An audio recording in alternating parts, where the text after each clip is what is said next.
Chapter 1. 4 Sisters. "Christmas won't be Christmas without any presents," said Joe crossly. "It's so awful to be poor," agreed Meg, looking at her old dress. "It's not right for some girls to have pretty things and others to have nothing at all," said little Amy. "We've got father and mother and each other," said Beth gently. The 4 young faces round the fire cheered up as they thought of this, but then Joe said sadly, "We haven't got father, and we won't have him for a long time." She didn't say, perhaps never, but each silently thought it, remembering that he was away at the war in the South. Then Meg said, "Mother says we shouldn't spend money on presents when our men are fighting a war." "We can't expect anything from Mother or each other," said Joe. "But we only have $1 each, and that won't help the army much. Let's each buy ourselves what we want and have a little fun. We work hard to earn it." "I do, teaching those awful children," said Meg. "What about me?" said Joe. "I'm shut up all day working for a terrible old lady who gives me different orders every 5 seconds. "I think washing cups and plates and keeping things tidy is the worst work in the world," said Beth. "My hands get too tired to play my music. I have to go to school with girls who laugh at my dresses and say cruel things because my father isn't rich," said Amy.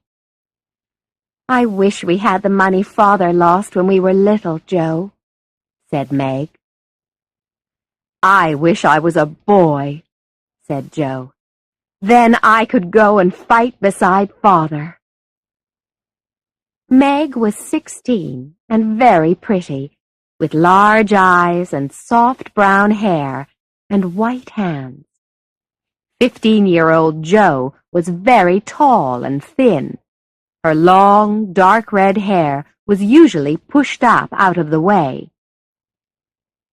Beth was 13, a very shy girl who seemed to live in a happy world of her own. Amy was the youngest, but thought herself to be the most important. She had blue eyes and yellow hair which curled onto her shoulders.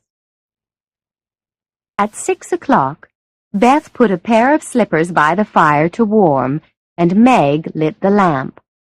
Amy got out of the comfortable chair without being asked, and Joe forgot how tired she was and held the slippers closer to the fire. "These are old," she said. "Mother needs a new pair." "I'll get her some with my $1," said Beth. "No, I shall," cried Amy. "I'm the oldest," began Meg. "I'm the man of the family now Father is away, and I shall buy them," said Joe. "Let's each get her something and not get anything for ourselves," said Beth. "That's a kind idea," said Joe. "What shall we get?" Everyone thought for a moment. Then Meg said, "I'll give her a nice pair of gloves."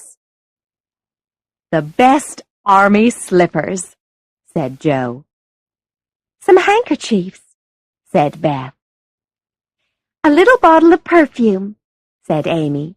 "It won't cost much, so I'll have some money left to buy something for me."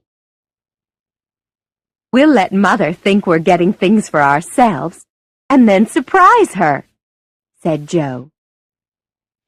Mrs. March arrived home soon after. She took off her wet things and put on her warm slippers. Meg made the tea, Joe brought wood for the fire, Beth was quiet and busy, and Amy gave orders. "I've got a letter from Father," cried Mrs. March. It was a letter to cheer them up, and the special message for the girls came at the end. Give them all my love and a kiss. I think of them every day. I know they will be loving children to you, and that when I come back, I will be prouder than ever of my little women." A tear dropped off the end of Joe's nose. Amy hid her face on her mother's shoulder. "I'm selfish," she cried, "but I'll try to be better." "We all will," cried Meg. "I think too much about the way I look and hate to work, but I won't any more." "And I'll try to be a little woman," said Joe, "and not be rough and wild." Beth said nothing, but she began to work hard at a blue army glove she was making. So the four girls decided that they would all try very hard to be good. They would never be cross or lazy or selfish, and they would all help each other. They talked over their plan that evening while they made sheets for Aunt March. Then, at 9 o'clock, they stopped to sing a song. Beth played the old piano, and Meg and her mother led the singing. Joe always sang in the wrong place, but the girls never got too old to sing together. Chapter 2. A Happy Christmas. Joe was the first to wake up on Christmas morning, but soon they were all awake, and they went downstairs. "Where's Mother?" asked Meg. "I don't know," said old Hannah. She had lived with the family since Meg was born, and was more like a friend than a servant. "Some poor woman came to the door, and your mother went off to see what was needed." "She'll be back soon," said Meg. She looked at the presents for her mother, which were in a basket under a chair, ready to bring out at the right time. "Where is Amy's bottle of perfume?" "She went to put some pretty paper round it, I think," said Joe. Suddenly they heard the outside door close. "Here's Mother. Hide the basket, quick," said Joe. But it was Amy. She came in quickly. "Where have you been, and what's that behind you?" asked Meg. "I ran to the shop and changed the little bottle of perfume for a big one," said Amy. "I spent all my money to get it, and I'm not going to be selfish any more." Meg smiled proudly and put her arms around her sister. Then there was another bang from the outside door, and the basket was pushed back under the chair. The girls ran to the table, ready for their breakfast. "Happy Christmas, Mother!" they shouted. "Happy Christmas, little daughters," said Mrs. March. Then the smile disappeared from her face. "Girls, listen. Not far away is a poor woman, Mrs. Hummel, with a new baby. Her 6 children are in one bed trying to keep warm, as they have no wood for a fire. There is nothing to eat, and they are hungry and cold. Will you give them your breakfast as a Christmas present?" For a minute, no one spoke. Then Joe said, "Mother, I'm so glad you came back before we began to eat." And the girls quickly began to put their breakfast in a basket. "I knew you would do it," said Mrs. March, smiling. She took the girls and Hannah to a cold, miserable little room in an old building where they found a sick mother, a crying baby, and a group of children with white, frightened faces. The children were on the bed under a blanket, trying to keep warm. The woman almost cried with happiness when she saw the girls. Hannah, who had brought wood, made a fire.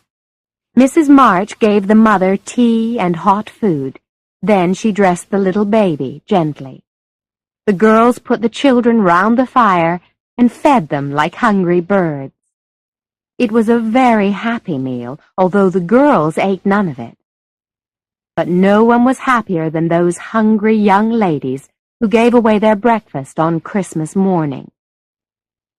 Mrs. March was surprised and pleased when she saw her presents later. There was a lot of laughing and kissing and explaining. Then, for the rest of the day, the girls were busy. Joe liked to write plays, and the four of them were going to act one that evening. They had learned their words and had worked hard to make strange and wonderful clothes for all the different characters in the play. On Christmas night, some other girls came to watch. At first, there was a lot of whispering and laughing from the four sisters behind the curtains. Then the curtains were opened, and the play began. It was an exciting story about Hugo, acted by Joe, wearing a black beard, beautiful Zara, and brave Rodrigo. There were also 2 ghosts, a cruel king, and a tall castle made of paper and wood, which, unfortunately, fell down just as Rodrigo and Zara were escaping from it. There were screams of laughter from everyone, but the actors picked themselves up and carried on through more dangers and mysteries until the happy ending was reached. All the visitors loved the play, and after the excitement and fun came a surprise for everyone. "Would the young ladies like to stay for supper?" asked Hannah. And when the girls saw the supper table, they could not believe their eyes. There was ice cream, cake, fruit, and French chocolate, and in the middle of the table were flowers for each of the 4 actors. "Where did it all come from?" asked Amy. "From Father Christmas, perhaps," said Beth. "Mother did it," said Meg. "Aunt March sent it," said Joe. "You're all wrong," laughed Mrs. March. "Old Mr. Lawrence sent it."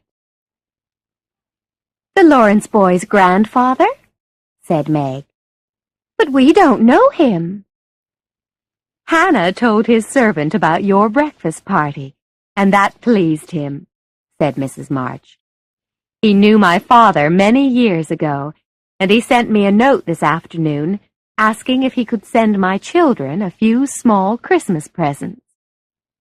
"The idea came from that boy. I know it did," said Joe. "I'm sure he wants to know us, but he's shy, and Meg won't let me speak to him when we pass him in the street. She says that it's not at all polite for young ladies to introduce themselves to strangers." "You mean the people who live in the big house next door, don't you?" said one of the other girls. "My mother knows old Mr. Lawrence. She says he keeps his grandson in the house when the boy isn't riding or walking with his tutor and makes him study very hard. We invited the boy to our party, but he didn't come." "That boy needs to have some fun," said Joe. Chapter 3. The Lawrence Boy. "Look!" said Meg excitedly a day or 2 later. She waved a piece of paper at Joe. "An invitation to a New Year's party at Sally Gardner's house, and it's for both of us. Mother says we can go, but what shall we wear?" "Our best cotton dresses," said Joe, "because we haven't got anything else. Yours is as good as new, but mine has a burn and a hole in the back." "Then you must keep your back out of sight," said Meg. "I'll have a new ribbon for my hair, and my new slippers, and my gloves are all right." "Mine are stained, so I'll have to go without." "You must wear gloves to a dance, Joe," cried Meg. "Then we'll each wear one good one and carry a bad one," said Joe. Meg looked worried. "All right, but you will behave nicely, won't you? Don't stare, or put your hands behind your back. On New Year's Eve, the two younger sisters watched the two older girls get ready for the party. There was a lot of running up and down, and laughing, and talking. Meg wanted some curls around her face, so Jo began to work on the papered ends of Meg's hair with a pair of hot tongs. Should they smoke like that? Asked Beth. It's the wetness drying, said Jo. What a strange burning smell, said Amy. I'll take the papers off now, said Jo, and you'll see lots of little curls. She took the papers off, and to her horror, the burnt hair came off with them. Oh, oh, what have you done to my hair? Cried Meg. I always get things wrong, said Jo unhappily. I'm so sorry. I suppose the tongs were too hot. Don't worry, Amy told Meg, who was crying. Just tie your ribbon so that the ends come onto your forehead a little, and it will look quite fashionable. At last, Meg and Jo were ready, and went off to the gardener's house, where Mrs. Gardner welcomed them kindly. Meg immediately began to enjoy herself with Sally, but Jo wasn't interested in girlish talk, and stood with her back carefully against the wall, watching the dancing. Soon Meg was asked to dance. Then Jo saw a big red-haired boy coming towards her, and she quickly went through a door into a small room. Unfortunately, another shy person was already hiding there, and she found herself looking at the Lawrence boy. Oh dear, I didn't know anyone was here, Jo said. The boy laughed. Don't go. I came in here because I don't know any people, but I think I've seen you before, he said. You live near us, don't you? Next door, said Jo. We enjoyed your nice Christmas present. My grandfather sent it, Miss March. But you gave your grandfather the idea, didn't you, Mr. Lawrence? I'm not Mr. Lawrence, only Laurie, he said. And I'm not Miss March, only Jo, she said. Do you like parties? Sometimes, he answered. I've been abroad a lot recently, and I don't know how you do things here. Abroad? Said Jo. Oh, did you go to Paris? We went there last winter. Can you speak French? She asked. He said something in French, and Jo listened carefully. You asked, who is the young lady in the pretty slippers? It's my sister, Meg, and you knew it was. Do you think she's pretty? Yes, he said. She looks so fresh and quiet. This pleased Jo very much, and soon the two of them were talking easily, like old friends. I hear you're always studying hard, said Jo. Are you going to college soon? Not for a year or two, he said. I'm 16 next month, and I won't go before I'm 17. I wish I was going to college, said Jo.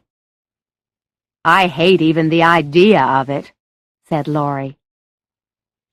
Jo wanted to know why, but he looked so serious that instead of asking, she said, Why don't you go and dance?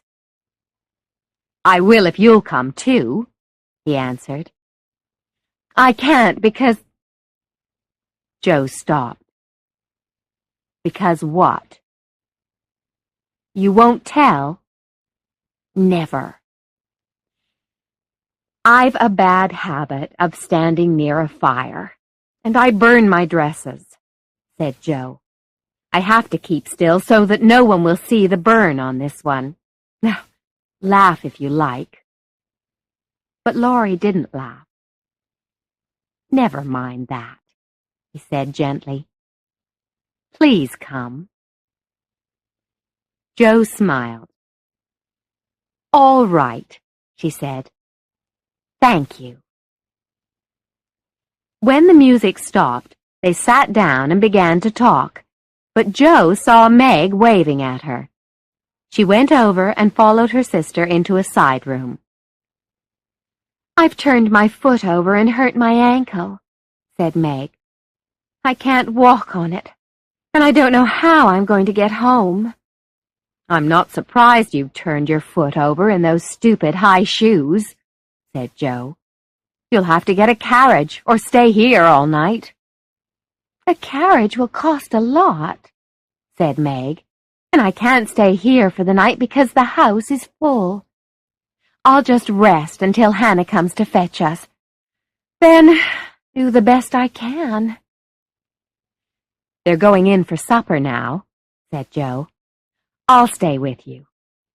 "No, run and bring me some coffee," said Meg. Jo found the coffee, but immediately dropped some down the front of her dress. She was cleaning it off with Meg's glove when a friendly voice spoke to her. "Can I help?" said Laurie. He had a cup of coffee in one hand and a plate with a cake on it in the other.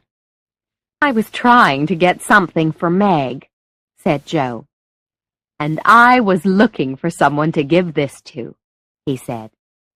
He fetched more coffee and a cake for Jo. Then the three of them had a happy time talking together until Hannah arrived. Meg completely forgot about her foot and stood up quickly. She cried out with pain, and when Laurie saw that she could not walk, he immediately offered to take them home in his grandfather's carriage. "But you can't want to go home yet," said Jo. "I always go early," said Laurie. He sat with the driver, and the two girls sat with Hannah inside the carriage and talked excitedly about the party. "I had a wonderful time. Did you?" said Jo. "Yes, until I hurt myself," said Meg. "Sally's friend, Annie Moffat, has asked me to go and stay with her for a week in the spring when Sally does." Jo told Meg her adventures, and then they were home. They thanked Laurie and went quietly into the house, hoping to wake no one. But as soon as they opened their bedroom door, two little voices cried out, "Tell us about the party! Tell us about the party!" Chapter 4. The House Next Door. "It's so nice to go to parties and drive home in carriages," said Meg the next morning. "Other people live like that all the time, and I wish we could. I wish we were rich." "Well, we're not," said Jo. "So we must do our work with a smile, the way Mother does." Mr. March had lost most of his money helping a friend. When the two older girls discovered this, they wanted to do something to earn some money for the family, and as soon as they were old enough, they found work. Meg got a job teaching 4 small children. It was hard for her to be poor, because she could remember the time when their home had been beautiful, with everything they wanted. And every day at Mrs. King's house she saw pretty dresses, and heard talk of parties and the theater, all the things which Meg loved. Jo went to Aunt March, who needed someone to fetch and carry things, and read to her. She was a difficult old lady who complained a lot, but Jo did her best. Beth was much too shy to go to school with other children, so she studied at home with her father. When he went away and her mother was busy with war work, Beth continued to study by herself and helped Hannah keep the home tidy for the others. She also spent long, quiet hours alone, talking to her dolls or playing the old piano. Beth loved music, and although the family could not afford music lessons or a good piano for her, she tried hard to make herself a better musician. Amy drew the most beautiful pictures, and wanted to be a famous painter one day. She was a favorite with everyone, except when she complained about having to wear her cousin's old clothes because her mother could not afford to buy new ones for her. One afternoon, a week or two later, Joe went outside to clear the snow away from some of the garden so that Beth could walk there when the sun came out. She looked across to the house next door, a big stone house with lovely things inside that Joe occasionally saw through the open curtains at the windows. But it seemed a lonely, lifeless kind of house, as no children played outside, no motherly face smiled at the windows, and not many people went in and out, except the old gentleman and his grandson. She had not seen the Lawrence boy lately, and wondered if he was away. But suddenly she saw him looking out of an upstairs window. She threw up a handful of soft snow and called out, "Are you ill?" Laurie opened the window. "I'm almost better, thank you," he said. "I've had a bad cold." "What do you find to do?" said Joe. "Nothing," he said. "They won't let me." "Why don't you get someone to come and see you?" "I don't know anyone." "You know us," said Joe. "So I do," laughed Laurie. "Will you come, please?" "I'll come if Mother will let me. I'll go and ask her. Shut the window and wait until I come." Laurie was excited and began to get ready for Joe's visit. He brushed his hair and tried to make his room tidy. Soon after, he heard voices downstairs.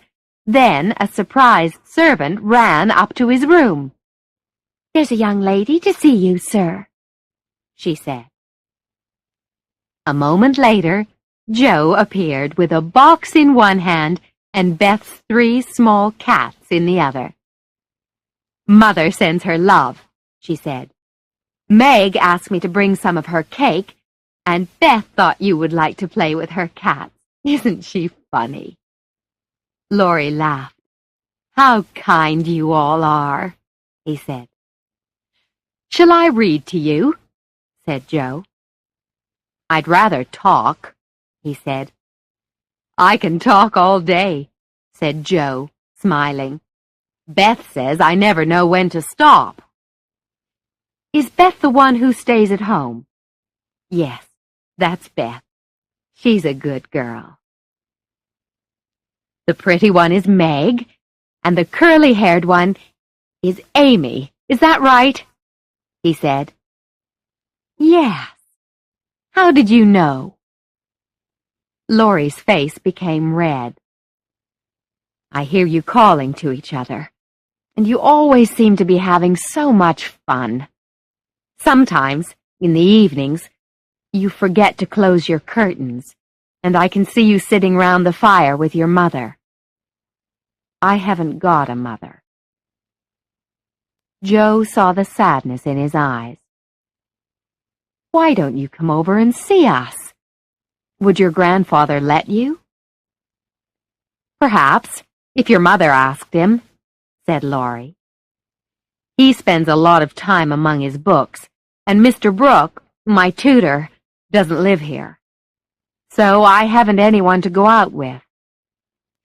"Do you like your school?" "I don't go to school. I go out to work, to my aunt's," said Joe. She described the difficult old lady and made him laugh with her stories. She told him all about her sisters, the plays they acted, and their hopes and fears for their father. Then they talked about books, and Joe discovered that Laurie loved them as much as she did. "Come and see our library," he said. "Grandfather is out, so you needn't be afraid." "I'm not afraid of anything," replied Joe. He took her down to a room where the walls were covered with books and pictures. "You should be the happiest boy in the world," said Joe, sitting in a big armchair and looking round. "A person can't live on books," he said. Suddenly, a bell rang. Joe jumped up out of the chair. "It's your grandfather," she said. "What if it is?" said Laurie with a smile. "You're not afraid of anything, remember." "Perhaps I am a little bit afraid of him," said Joe. The servant came in at that moment. "The doctor is here to see you, sir," she said to Laurie. "Can I leave you for a minute or two, Joe?" he said. "Yes, I'm very happy here," said Joe. He went away, and Joe was staring at a large picture of the old gentleman when the door opened again. Without turning, she said, "I won't be afraid of him, because he's got kind eyes, although his mouth looks hard and cold. He's not as handsome as my grandfather, but I like him." "Thank you," said a deep voice behind her. She turned quickly and saw old Mr. Lawrence. Joe's face turned a bright red, and she wanted to run away. But the old man's eyes looked kinder than those in the picture, and seemed to have a smile in them. "So, you're not afraid of me, eh?" he said. "Not much, sir." "But I'm not as handsome as your grandfather." "Not quite, sir." "But you like me." He laughed and shook hands with her. "Now, what have you been doing with my grandson?" "Trying to cheer him up, sir," said Joe. "He seems a bit lonely." "Then come and have some tea with us." Laurie was very surprised to see Joe with his grandfather, but was soon talking and laughing happily with Joe. The old man watched the two young people and noticed the change in his grandson. "She's right," he thought. "The boy does need cheering up." After tea, they went into a room where there was a large and beautiful piano. "Do you play?" Joe asked Laurie. "Sometimes," he answered. "Play now. I want to hear it so I can tell Beth." So Laurie played, and Joe listened. Afterwards, Mr. Lawrence said, "He plays quite well, but I want him to do well in more important things. Now, I hope you'll come again." He shook hands with her. "Good night, Joe." Laurie walked to the door with her. "He doesn't like to hear me play," he said. "Why not?" said Joe. "I'll tell you one day," he said. When Joe told the family of her afternoon's adventures, they all wanted to go and visit the big house. "Mother, why doesn't Mr. Lawrence like to hear Laurie play the piano?" asked Joe. "Laurie's father married an Italian lady, a musician," said Mrs. March. "The old man didn't like her, and never saw his son after they were married. Laurie was born in Italy, but his parents died when he was a child, and his grandfather brought him home. Laurie loves music, and I expect his grandfather is afraid he'll want to be a musician like his mother." "Laurie should be a musician if he wants to be," said Joe. "Sending him to college will just make him unhappy." Chapter 5. A Surprise for Beth. Laurie and the four girls were soon great friends. Mr. Brooke complained to the old gentleman that his student was always running across to see the marches. "Let him have a bit of a holiday," said Mr. Lawrence. He can catch up with his studies later." What good times they had! Writing and acting plays, happy evenings at the marches, and little parties at the big house. Only Beth was too shy to go there.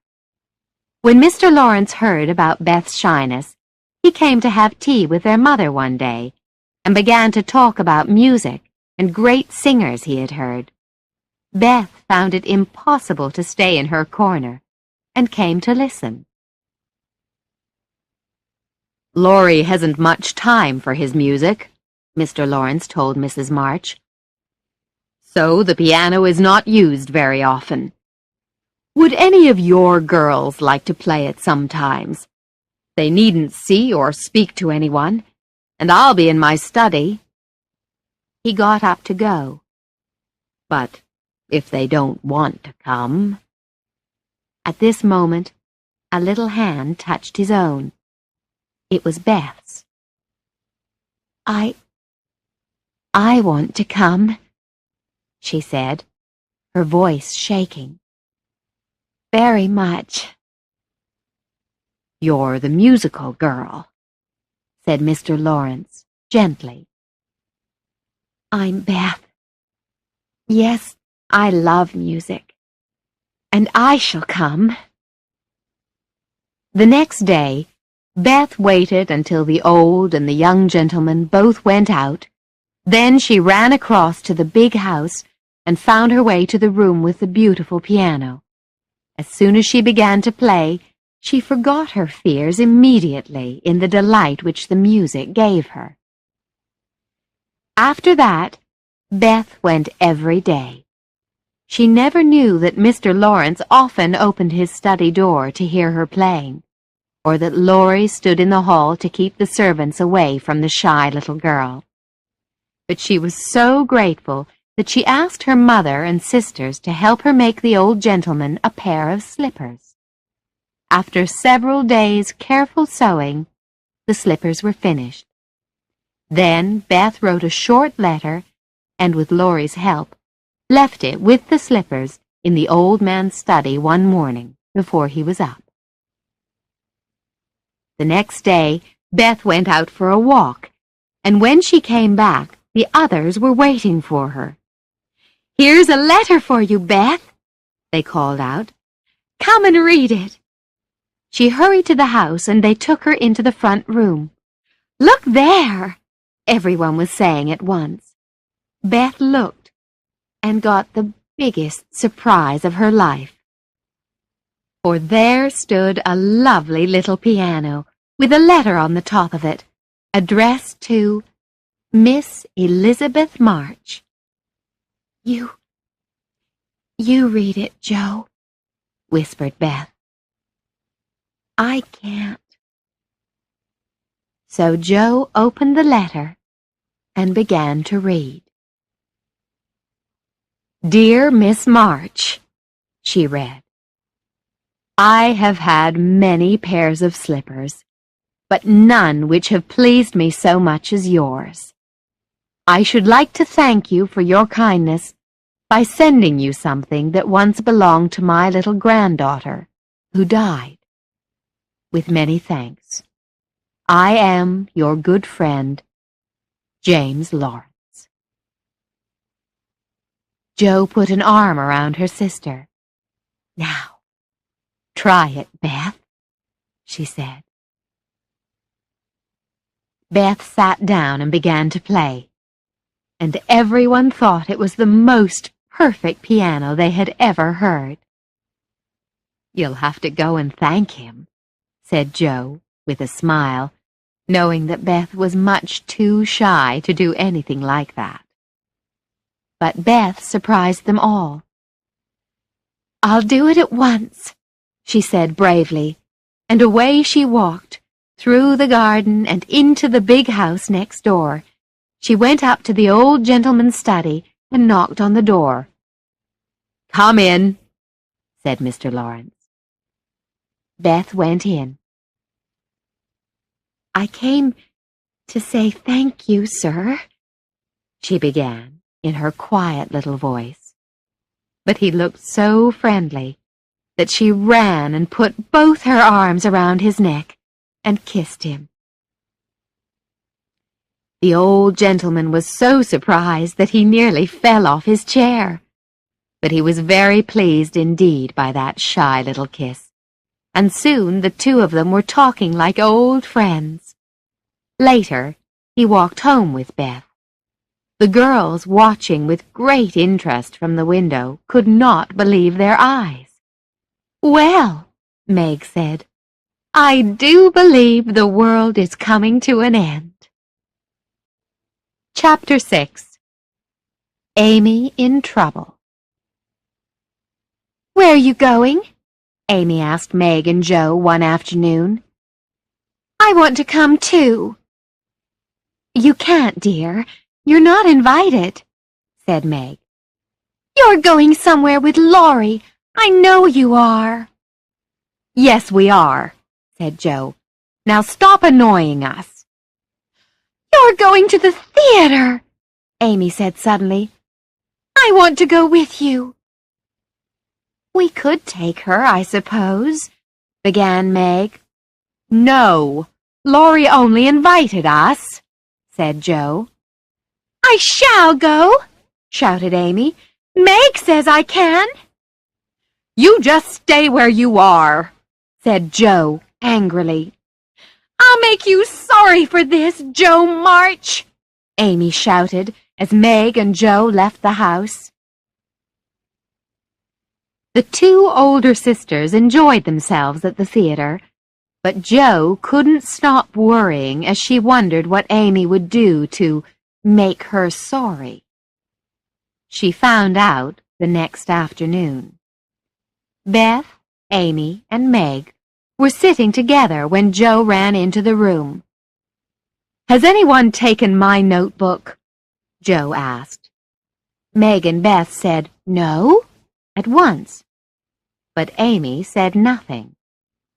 "Amy, you've got it," said Joe. "No, I haven't," said Amy. "That's a lie," said Joe. "Tell me the truth or I'll make you." "Do what you like," said Amy. "You'll never see your stupid book again because I burned it." Joe's face went white. "What? But I worked so hard writing my stories." "I said I'd make you sorry, and I have," said Amy. Joe jumped at Amy and shook her shoulders. "You wicked, wicked girl," cried Joe. "I'll never, ever forgive you." And she ran out of the room. Mrs. March came home and heard the story. "Oh, how could you do that, Amy?" she said. "That was Joe's book of stories. She wrote them all herself and was hoping to make them good enough to print." Slowly, Amy began to understand the terrible thing she had done and started to cry. Later, when Joe appeared for tea, Amy begged her sister to forgive her. "I shall never forgive you," Joe answered. It was not a happy evening, and when singing time came, Joe remained silent. Afterwards, she kissed her mother and said, "Good night." "My dear, don't go to bed feeling so angry with your sister," whispered Mrs. March. "I'm sorry, Mother. I can't forgive her," replied Joe. Next day, Joe wanted to get out of the house, so she picked up her skates and went next door to ask Laurie to take her skating. Amy heard them going. "Joe promised to take me with her next time," she complained. "It's hard for her to forgive you, Amy," said Meg. "Go after them, and wait until Joe is enjoying herself, then give her a kiss, or do something kind." It was not far to the river, but Joe and Laurie were already skating when Amy arrived. Joe saw Amy, but turned away. Laurie was carefully skating along the edge of the ice and didn't see the younger girl. Amy put her skates on and stood on the ice. "Keep near the edge! The ice isn't safe in the middle," Laurie called to Joe. Then he disappeared round the first bend in the river. Joe heard, but Amy did not. Joe realized that Amy probably hadn't heard, but she said nothing and skated after Laurie. Let Amy look after herself, Joe thought. Amy skated out towards the smoother ice in the middle of the river. Joe reached the bend, and for a moment she stood still, a strange feeling in her heart. Something made her turn round, just in time to see Amy throw up her hands and go crashing through the ice into the cold water. Amy gave a cry that made Joe's heart stop with fear. She tried to call Laurie, but her voice was gone, and for a second she could only stand and stare at the little blue hood of Amy's coat above the black water. Suddenly, Laurie skated past her and shouted, "Bring a piece of wood from the side of the river, quickly!"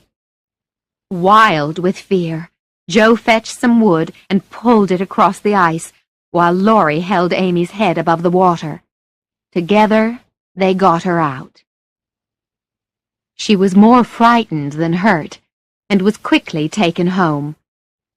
They covered her in blankets and tried to calm her, and after a little while she fell asleep in front of the warm fire. Later, when everything was quiet, Joe asked her mother, "Are you sure she's safe?" "Quite safe, dear. It was sensible to get her home as quickly as you did." "Laurie did it all," said Joe. "Mother, if she should die, it will be my fault. I get angry so quickly. Oh, why can't I be more like you?" "I get angry nearly every day of my life, Joe," said Mrs. March. "But I've learned not to show it. I've learned to stop myself saying the angry words that come to my lips. And you must try to do the same, my dear." Amy moved in her sleep, and Joe looked at her. "I refuse to forgive her, and today she nearly died. And it was Laurie who saved her.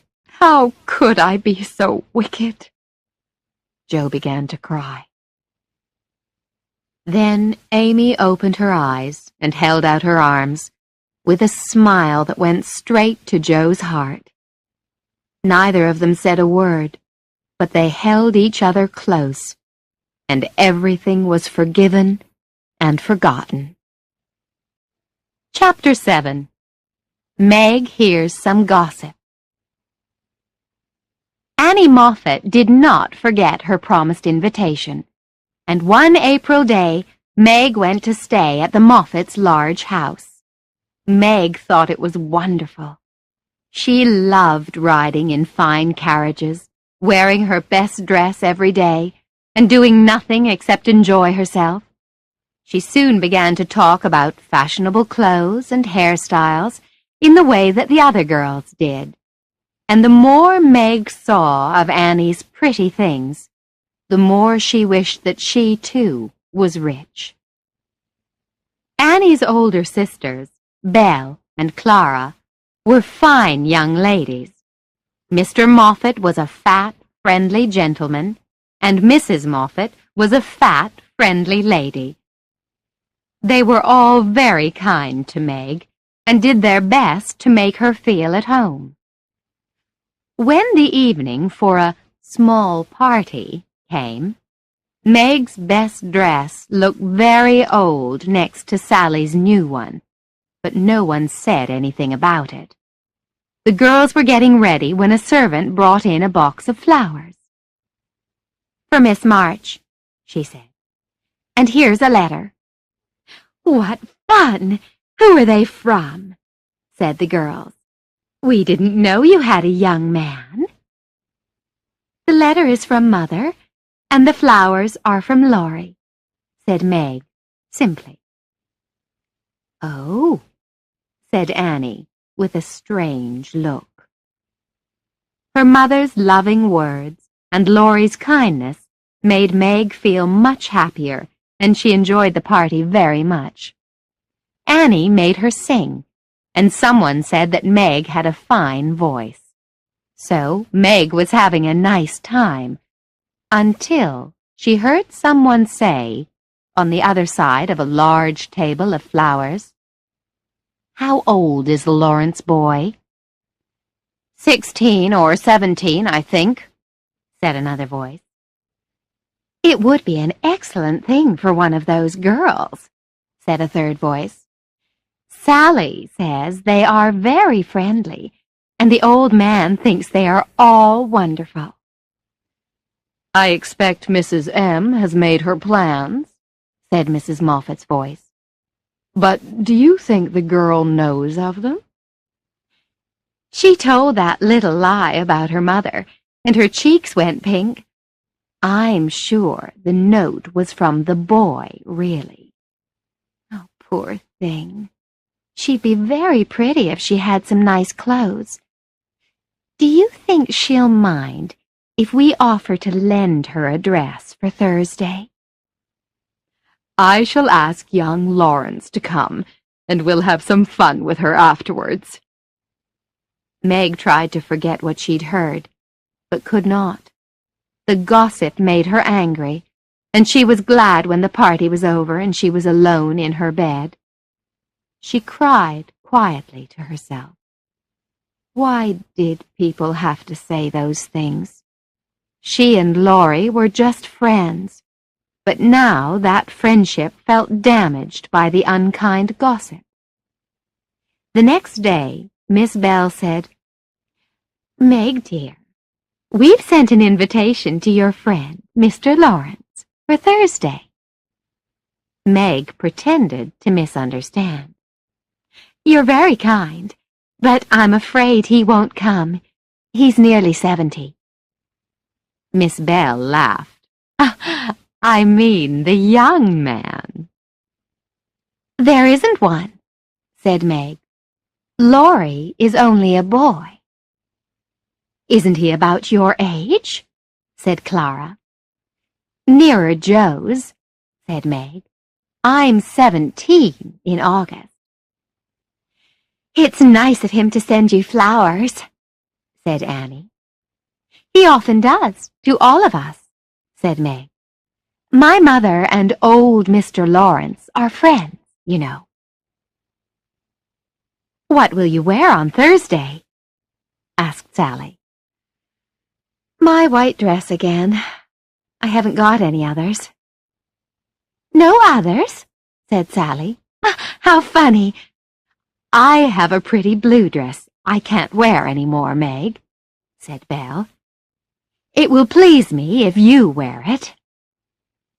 You're very kind, but, began Meg. Please do, said Belle. You'll look quite beautiful in it. Meg couldn't refuse this kind offer, and, on the Thursday evening, Belle helped to change Meg into a fine lady. She brushed and curled her hair, reddened her lips, then helped her to get into the sky-blue dress. The neck of the dress was cut very low, and Meg was quite shocked when she saw herself in the mirror. A necklace and earrings were added, and Meg was ready for the party. At first, she felt strange in all the fine clothes, but she soon discovered that people who did not usually notice her now came to speak to her. Several young men who had only stared before now asked to be introduced. Suddenly, Meg saw Laurie across the room. He was staring at her, and he didn't look very pleased. Meg began to feel uncomfortable, and she wished that she had worn her old dress. As she walked up to Laurie, she saw Belle and Annie watching them both and smiling.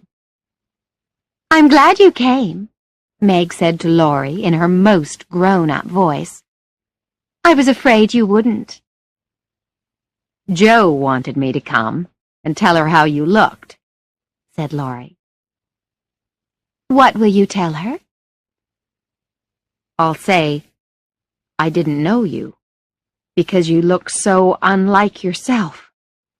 I'm quite afraid of you," he said.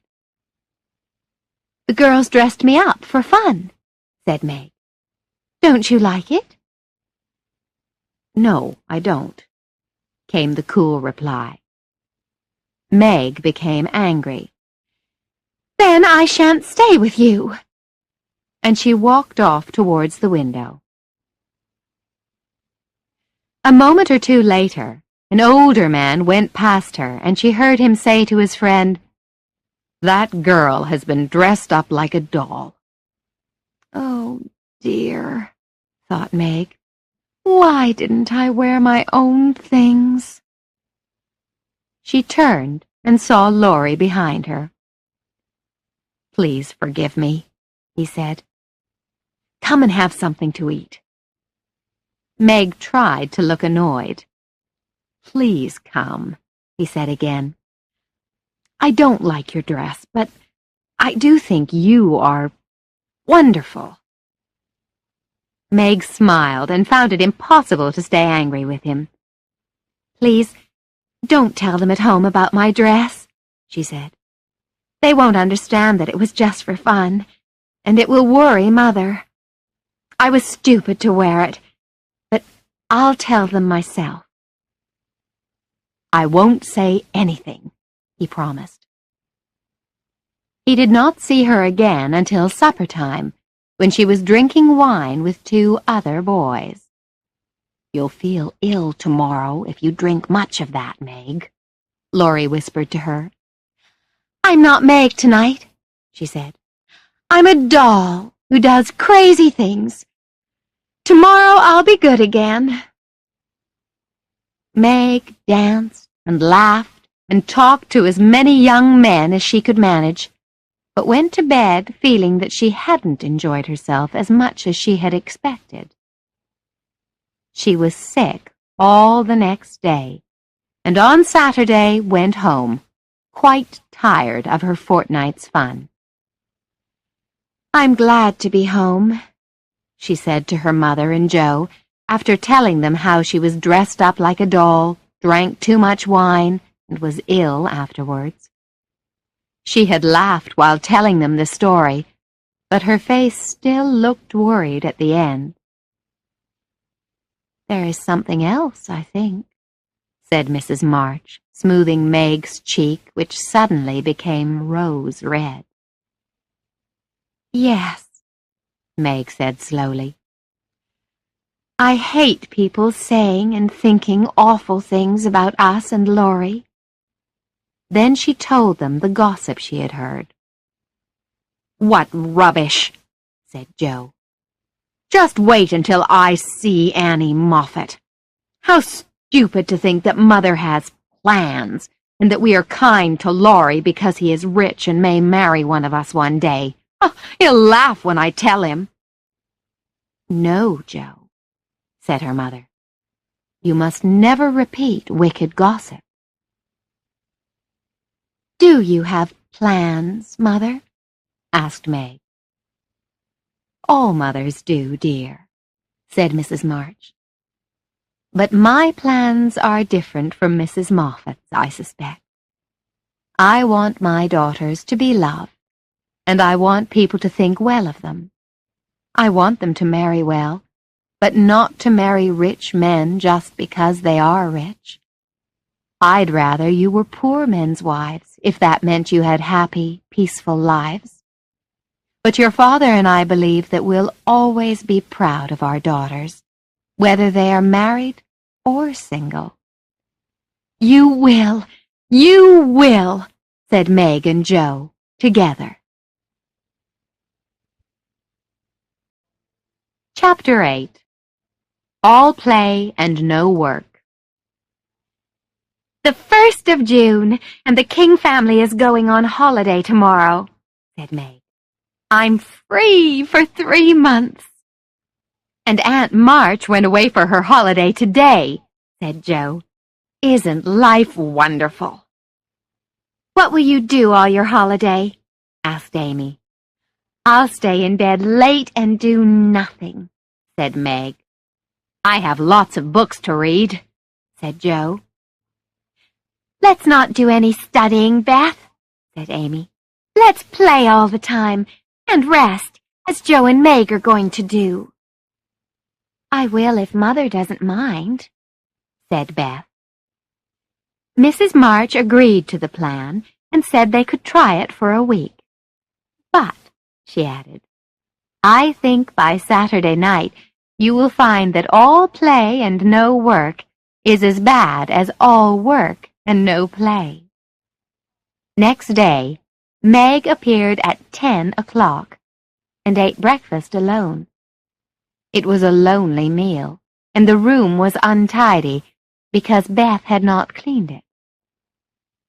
Joe went to the river with Laurie, then sat in the apple tree and read a book. Beth began to tidy things in her cupboard, but she got tired and left it half done. She went to her piano, glad that she did not have to wash the cups and plates. Amy sat in the garden to draw, hoping someone would see her and say something nice about her picture. But no one appeared, so she went for a walk, got caught in the rain, and came home very wet. At tea, everyone said that it had been a delightful but unusually long day. Meg, who had been shopping in the afternoon, now decided that she did not like the dress she had bought. Joe had a headache from reading too long. Beth couldn't find anything in her cupboard, and the rain had made Amy's dress so wet that she couldn't wear it to Katie Brown's party the next day. Mrs. March listened, smiled, and said nothing. The week seemed to get longer and longer with nothing much to do, and by Friday the girls were glad that it was nearly over. Then Mrs. March gave Hannah a holiday, and when the girls got up on Saturday, there was no breakfast ready, no fire in the kitchen, and no mother waiting for them. "What has happened?" said Joe. Meg ran upstairs, then came down to say that Mother was staying in her room to have a rest. "She says we must look after ourselves today," Meg said. "Good. I want something to do," said Joe. Secretly, they were all pleased to have something useful to do again. Beth and Amy put cups and plates on the table while Joe and Meg got the breakfast. Then Meg took some tea and an egg up to Mrs. March. The tea was too strong, and the egg was burned. Mrs. March did not complain, but she laughed to herself afterwards. Joe decided to invite Laurie to dinner. "There's meat and vegetables and plenty of potatoes," she told Meg. "And we can have strawberries, and then coffee." Her mother said she did not mind at all because she was going out for dinner. Joe did her best, but the potatoes were still hard in the middle, the vegetables were cooked too long and fell to pieces, and the meat was burned black. The strawberries were not ready for eating, and she put salt on them instead of sugar. Unfortunately, this was not discovered until Laurie began eating them. He pretended everything was all right, but Amy took a spoonful and ran from the table. "What's wrong?" said Joe.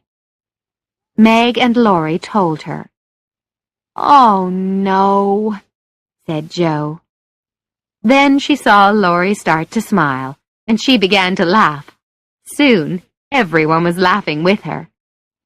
"What a terrible day," said Joe, after they had cleared everything away.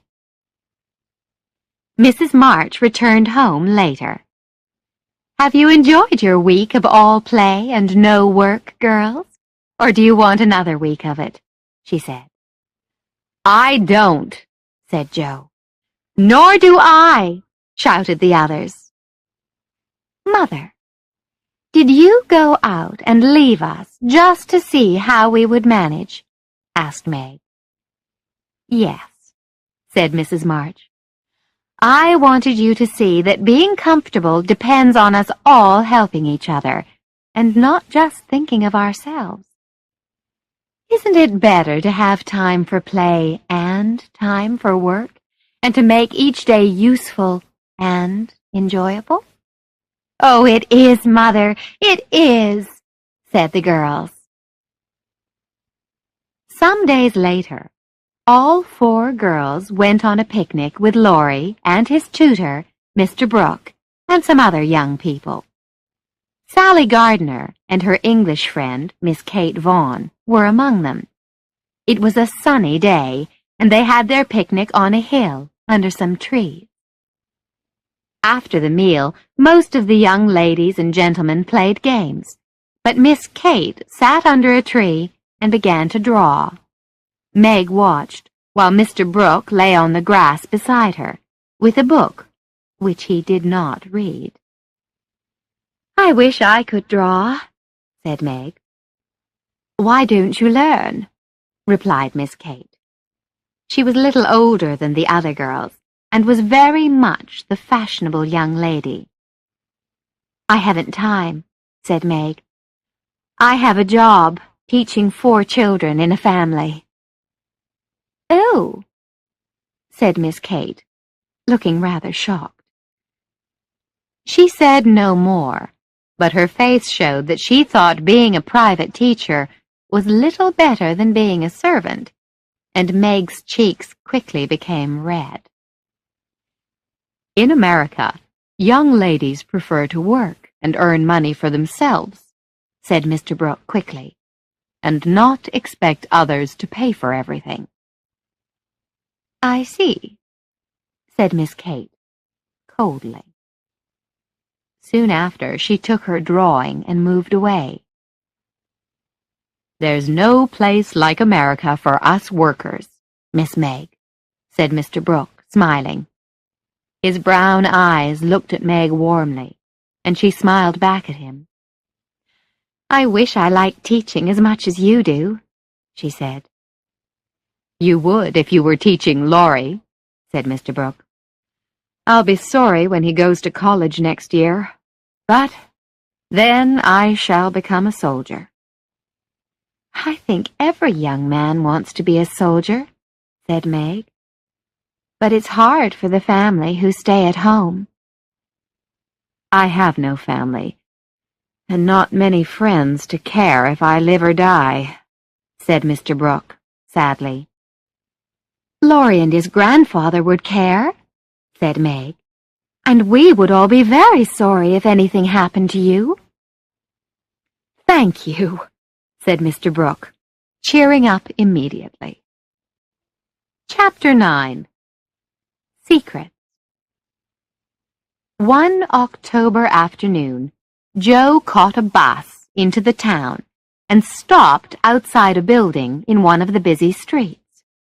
She went in, looked up the stairs, and, after a minute, ran out again. She did this several times, to the great amusement of a young man who was watching from the opposite side of the road. But the 4th time, Joe gave herself a shake and walked up the stairs. The young man crossed the road and waited. It was Laurie. 10 minutes later, Joe came running out, but did not look pleased to see him.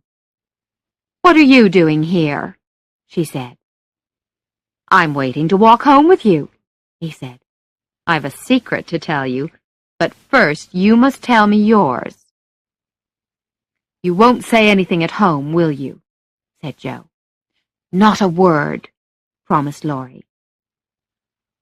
"I've left 2 of my stories with a newspaper man," said Joe, "but I'll have to wait until next week before I know if they will be printed."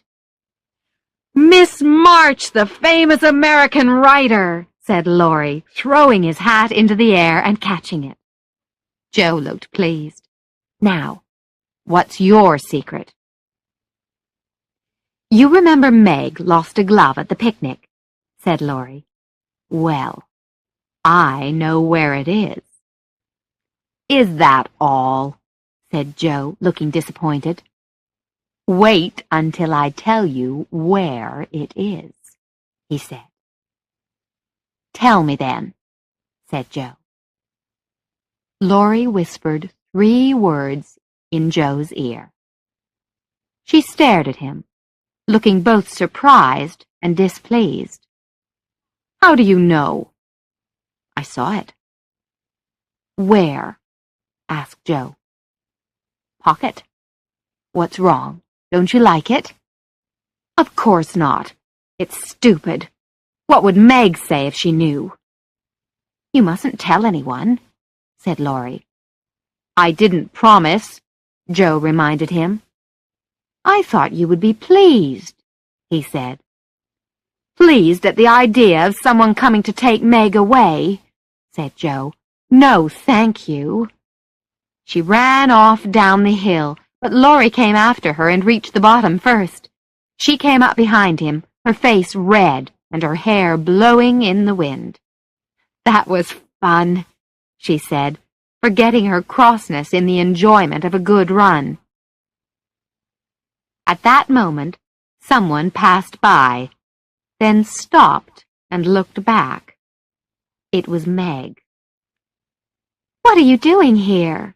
she said when she saw Joe. "Oh, you've been running, haven't you? Joe, when will you start to behave like a young lady?" "Don't make me grow up yet, Meg," said Joe, looking sad. "It's hard enough having you change so suddenly."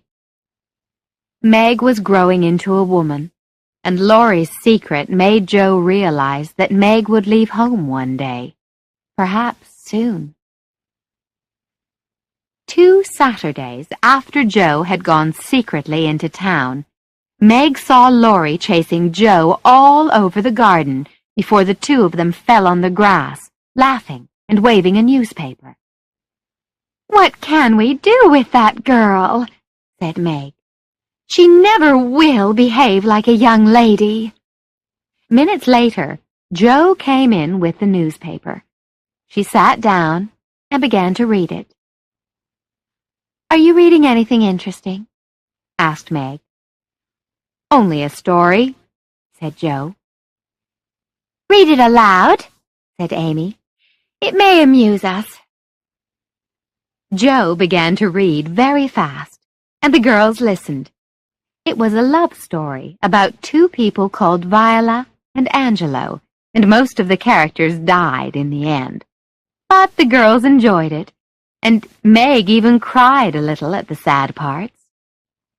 "Who wrote it?" asked Beth, watching Joe's face. Joe put down the newspaper. "I did," she said, her eyes bright and shining. "You?" said Meg, surprised. "It's very good," said Amy. "I knew it," said Beth. She ran across and put her arms around her sister. "Oh, Joe, I am so proud." And how proud Mrs. March was when she was told.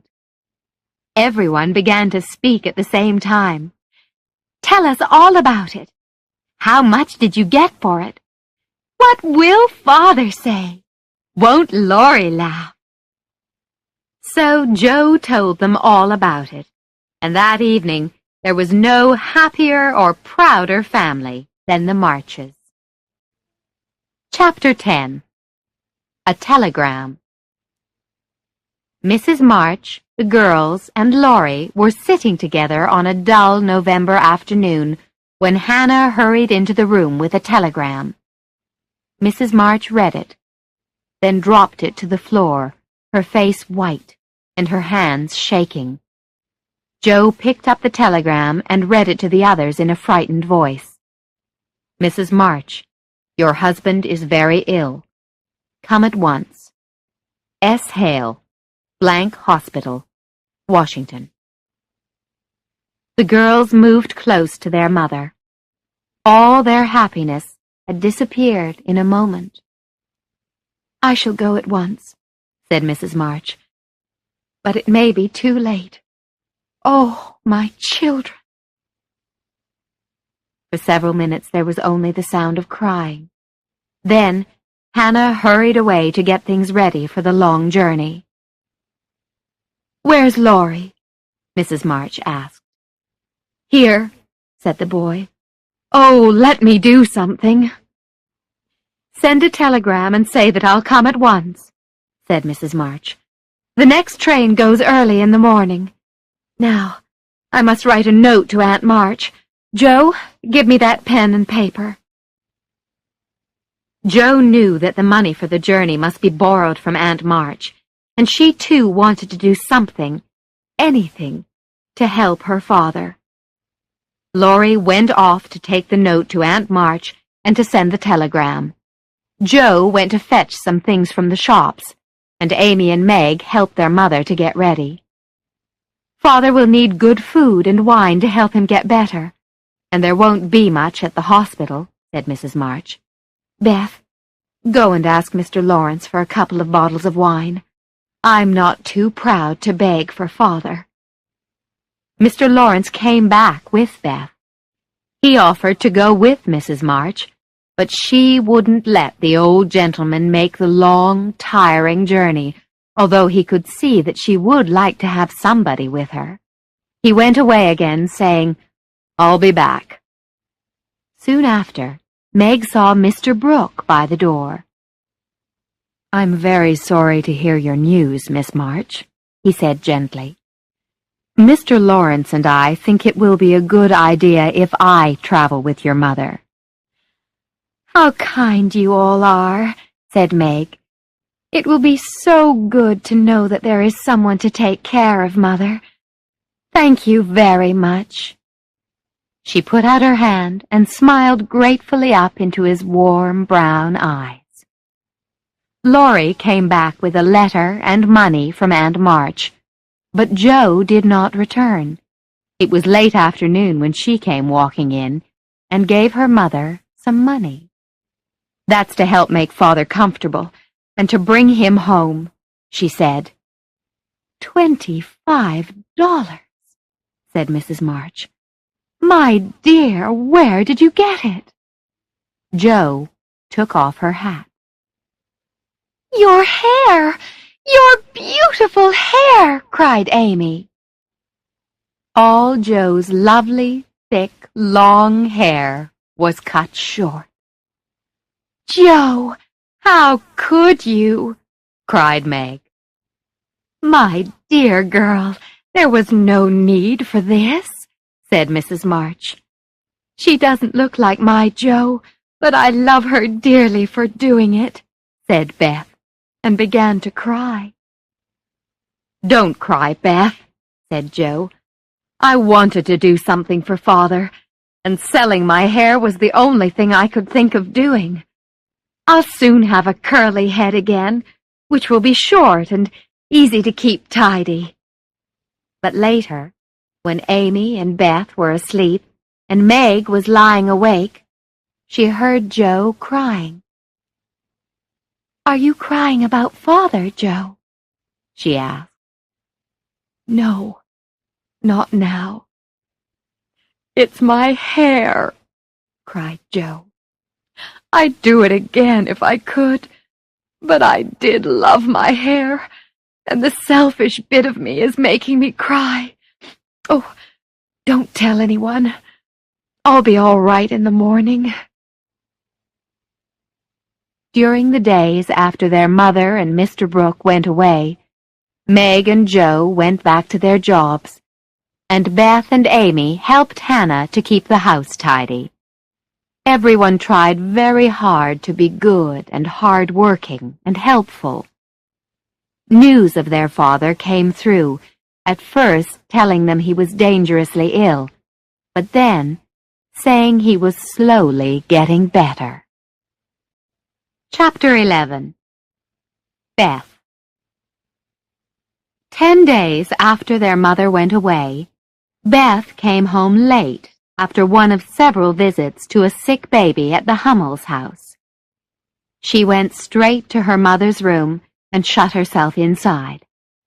Half an hour later, Joe found her sitting there, looking very ill. "Beth, what's the matter?" cried Joe. Beth put out a hand to keep her away. "You've had scarlet fever, haven't you?" she said. "Years ago, when Meg did," said Joe. "Why?" "Oh, Joe, Mrs. Hummel's baby is dead," said Beth. "It died in my arms before Mrs. Hummel got home." "My poor Beth, how awful for you," said Joe, putting an arm around her sister. "What did you do?" "I just sat and held it until Mrs. Hummel came with the doctor. He looked at Heinrich and Minna, who were also feeling sick. 'It's scarlet fever,' he said. Then he told me to come home and take some medicine quickly, or I would catch it too." "I'll fetch Hannah," said Joe. "Don't let Amy come," said Beth. "She hasn't had it, and I don't want to give it to her." It was decided that Amy must go to Aunt March's house, so Laurie took her there. Poor Amy did not like this plan at all, and only agreed to go when Laurie said he would visit her every day to bring her news of Beth. When Laurie got back, he asked Joe and Meg if he ought to send a telegram to Mrs. March. "Hannah says Mother can't leave Father, and would only worry," said Meg. "She says Beth won't be sick long, and that she knows what to do, but it doesn't seem right." Mr. Lawrence was not allowed to see Beth, and Meg felt unhappy writing letters to her mother saying nothing about Beth's illness. Joe nursed Beth night and day, but the time came when Beth did not know her and called for her mother. Joe was frightened, and Meg begged to be allowed to write the truth, but Hannah said there was no danger yet. Then a letter came saying that Mr. March was worse and could not think of coming home for a long time. How dark the days seemed. How sad and lonely. The sisters worked and waited as the shadow of death lay over the once happy home.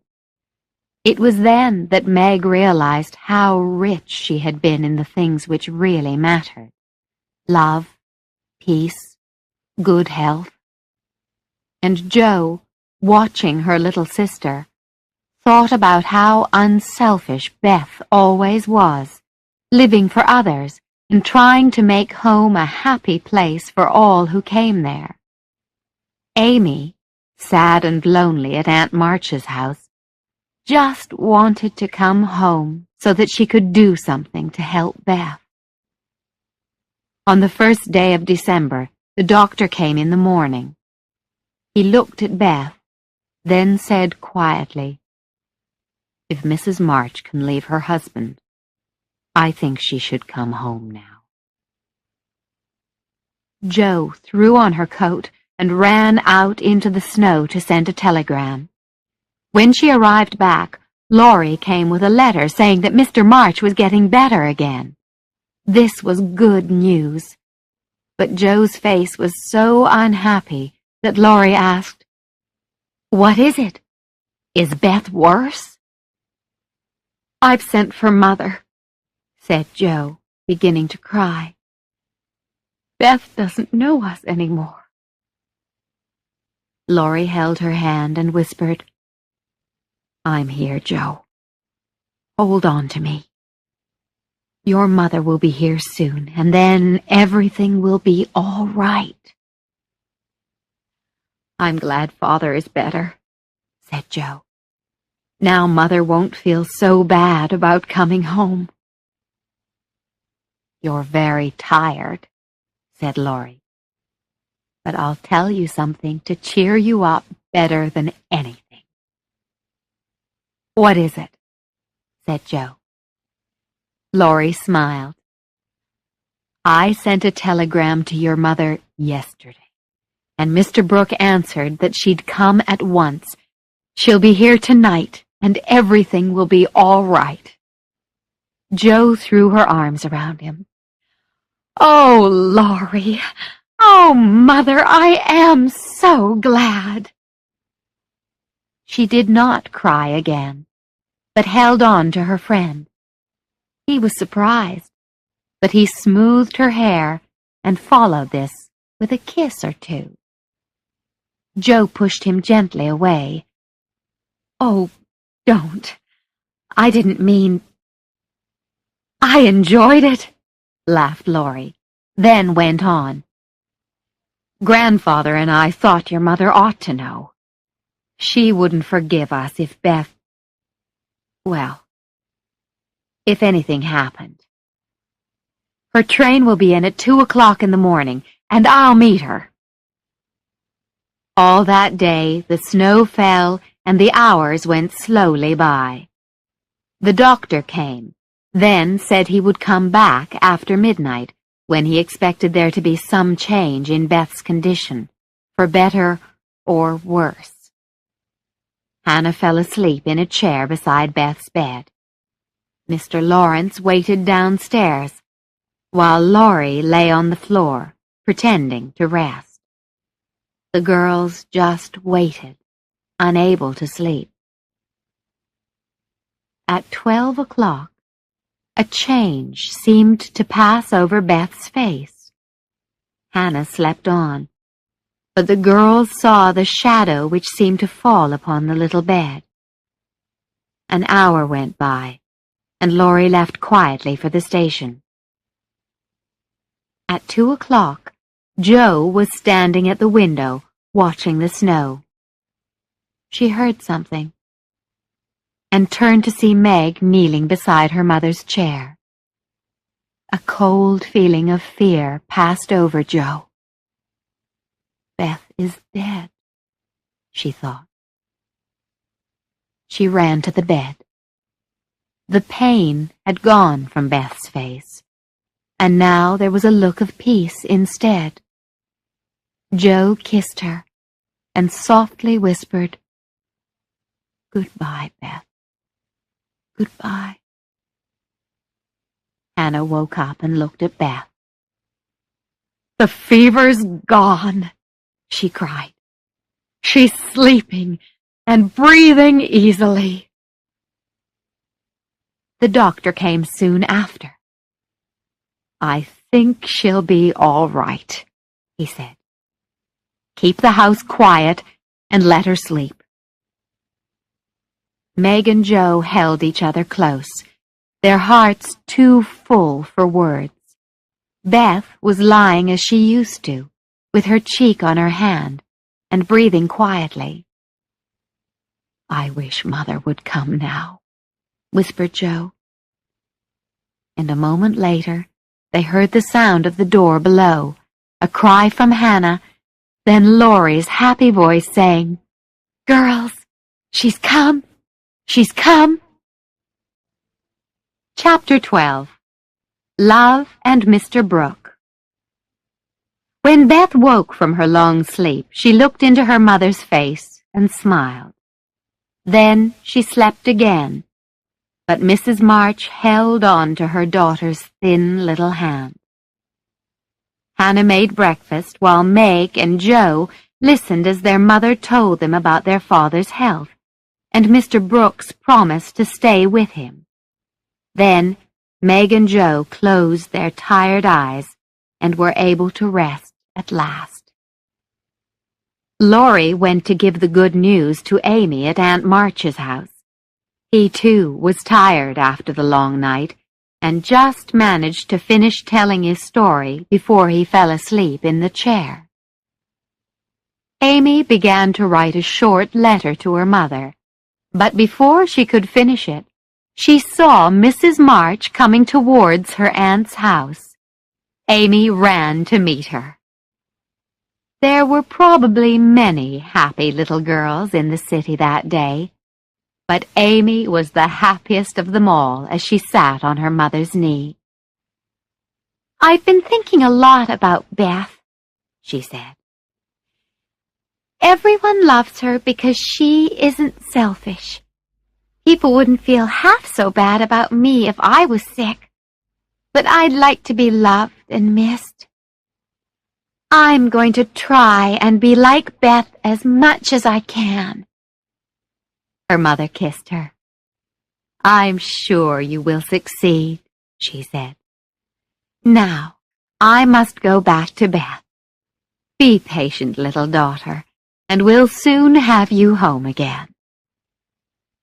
That evening, while Meg was writing to her father, Jo went upstairs to Beth's room and found her mother beside the bed as the little girl slept. "I want to tell you something, Mother," said Jo. "Is it about Meg?" said Mrs. March. "How quickly you guessed," said Jo.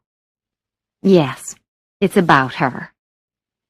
Last summer, Meg lost one of her gloves at the Lawrences' picnic, and later Laurie told me that Mr. Brooke had it and kept it in his coat pocket. It fell out once, and Laurie saw it. Mr. Brooke told Laurie that he liked Meg, but was afraid to tell her because she was so young and he was so poor. Isn't it all awful?"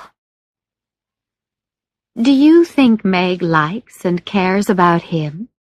asked Mrs. March, with a worried look. "I don't know anything about love," said Jo. "Do you think she's not interested in John?" said Mrs. March. "Who?" said Jo, staring. "Mr. Brooke," said her mother. "I call him John because we became good friends at the hospital." "Oh, dear," said Jo. "He's been good to Father, and now you'll let Meg marry him if she wants to."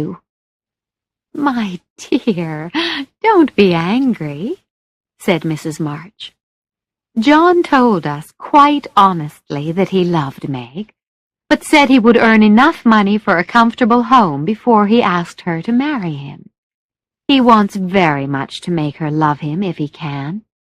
He's an excellent young man, but your father and I will not agree to Meg marrying before she is 20.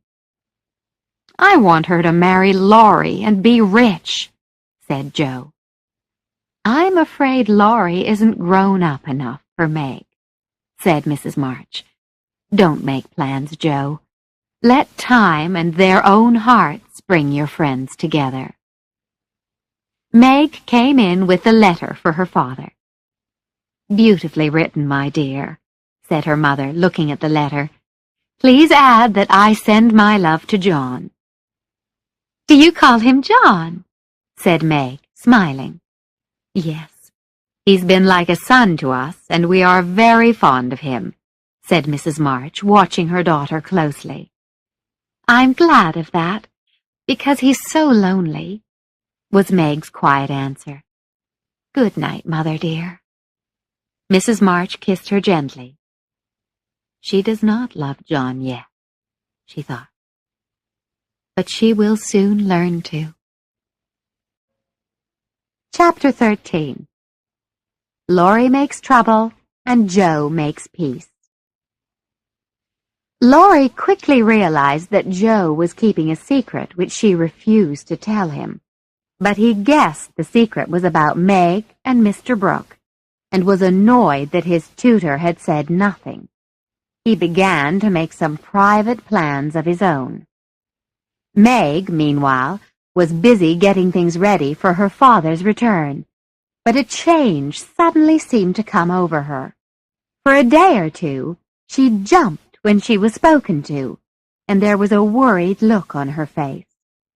Then a letter arrived for her, and a few minutes later, Mrs. March and Joe saw Meg staring at it with a frightened face.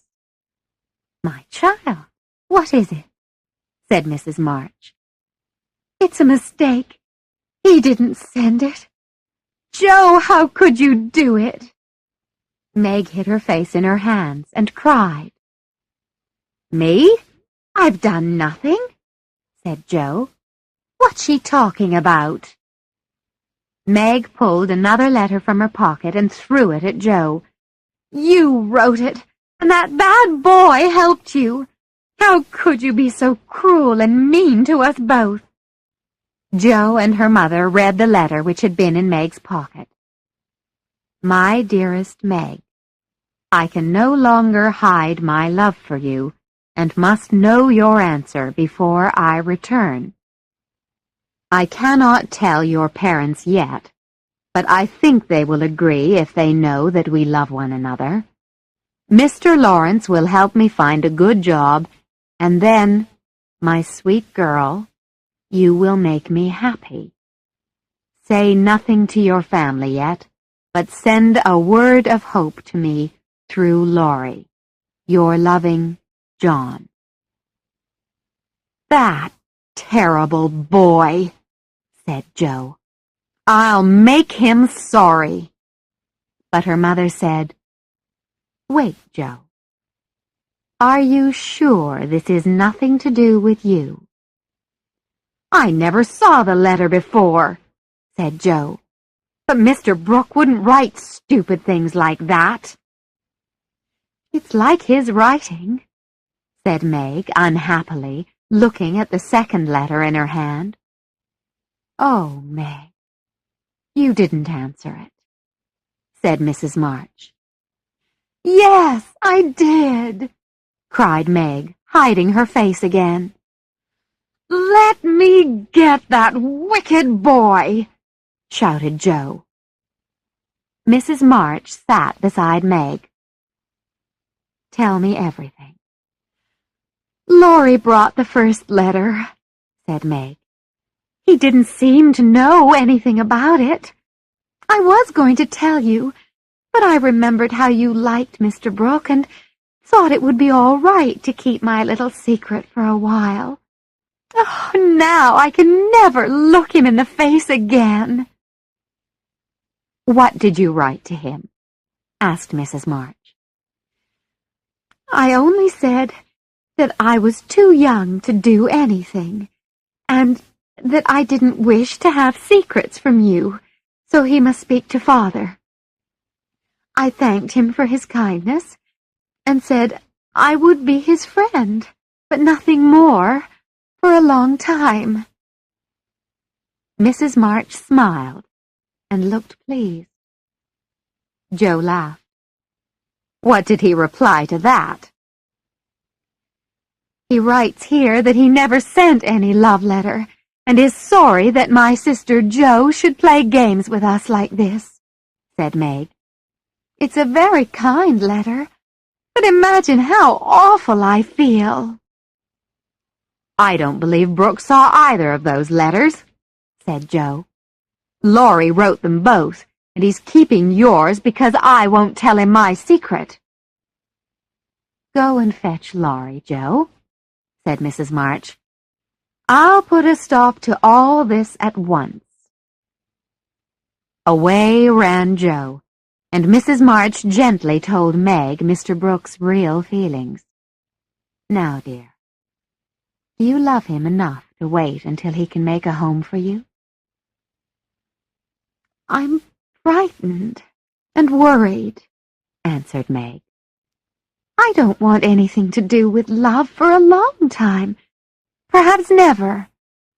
If John doesn't know about all this, don't tell him, and please make Joe and Laurie keep quiet." Mrs. March tried to calm her daughter, But as soon as Meg heard Laurie coming back with Joe, she ran out of the room, and Mrs. March saw the boy alone. When Laurie saw Mrs. March's angry face, he guessed the reason. Joe waited outside the room as, inside, the voices rose and fell for half an hour, but the girls never knew what was said. When they were called in, Laurie apologized to Meg and told her that Mr. Brooke knew nothing about either of the two letters. "Please forgive me, Meg," he said. "I'll try," said Meg. "But I didn't think you could be so unkind." Laurie looked so sorry that Joe wanted to forgive him straight away, but she said nothing and refused even to look at him. When he went away, looking hurt and unhappy, Joe wished she had been more forgiving. She could never stay angry for long, so after a while she hurried over to the big house, taking with her as an excuse one of Mr. Lawrence's books that she had borrowed. "Is Mr. Lawrence in?" Joe asked a servant. "Yes, miss, but you can't see him," said the servant. "Why? "Is he ill?" said Joe. "No, miss, but he's been arguing with Mr. Laurie." "Where's Laurie?" said Joe.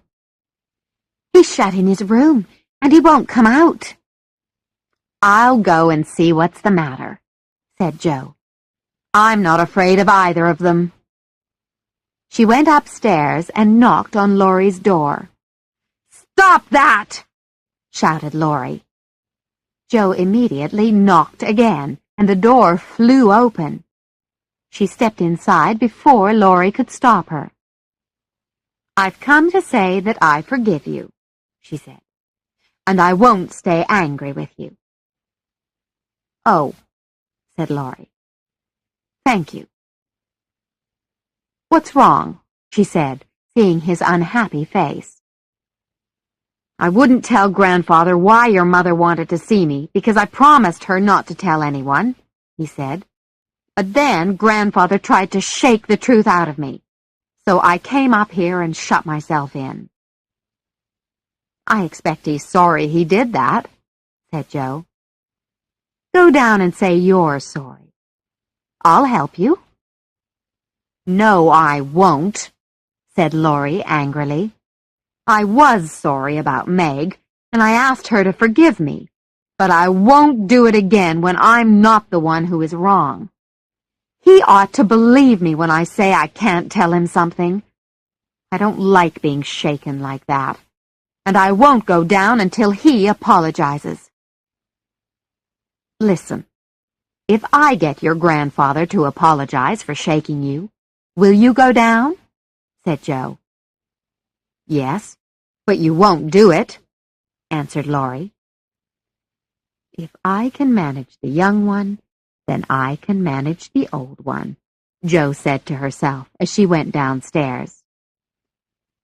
"Come in," said Mr. Lawrence when she knocked on his door.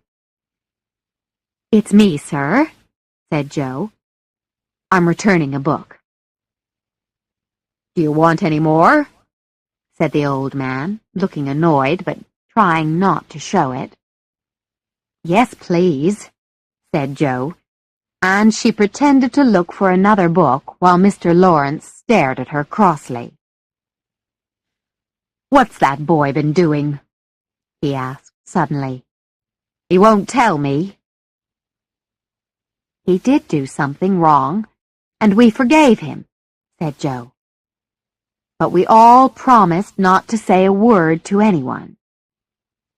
"He must not hide behind a promise from you soft-hearted girls," said the old gentleman. "Tell me, Joe." "I can't, sir, because Mother has ordered me not to," said Joe. "And if I tell you, it will make trouble for someone else, not Laurie." This seemed to calm the old man.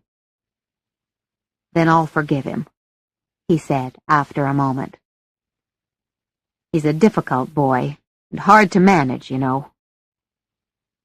"So am I," said Joe. "But a kind word always helps." "You think I'm not kind to him?" he said, sharply. "Too kind very often," said Joe, a little afraid, "but just a bit quick to be angry with him sometimes." The old gentleman looked a little ashamed. "You're right. I am. Although I love the boy, I find it hard to be patient with him sometimes. Bring him down and tell him it's all right. I'm sorry I shook him." "Why not write him an apology, sir?" said Joe. "He says he won't come down until he's got one." Mr. Lawrence gave her another sharp look, but then smiled and put on his glasses. "Here, give me a bit of paper," he said.